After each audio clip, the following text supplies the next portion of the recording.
আচ্ছা, তোমরা কি কেউ জানো? হয়তো সকলেই জানো, পশ্চিমবঙ্গের সবচেয়ে বড় তীর্থস্থানগুলির মধ্যে তারাপীঠ অন্যতম।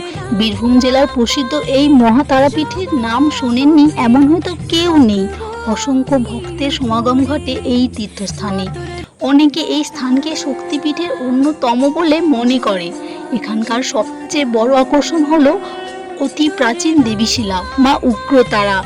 তারাপীঠে এক মহাশক্তির কেন্দ্র। এখানে দেবীকে তার রূপে পূজা করা হয়। এটি ভারতের সবচেয়ে বড় সিদ্ধপীঠগুলির মধ্যে অন্যতম। এখানকার বড় সাধক বামাখ্যাপা, যার ভালো নাম বামাচরণ চট্টোপাধ্যায়, তিনি বাংলার তন্ত্রচর্চাকে এক অন্য মাত্রায় নিয়ে গিয়েছিলেন। দ্বারকা নদীর তীরে অবস্থিত এই সিদ্ধপীঠের আধ্যাত্মিক তাৎপর্য বিপুল। এখানকার দেবীর বিগ্রহ চতুর্ভুজ এবং মুন্ডমালিনী।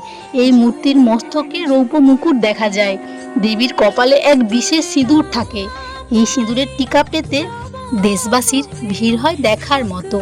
বিভিন্ন অমাবস্যায় এই মন্দিরে বিশেষভাবে পূজা করা হয়। তার মধ্যে কৌশিকী অমাবস্যা অন্যতম।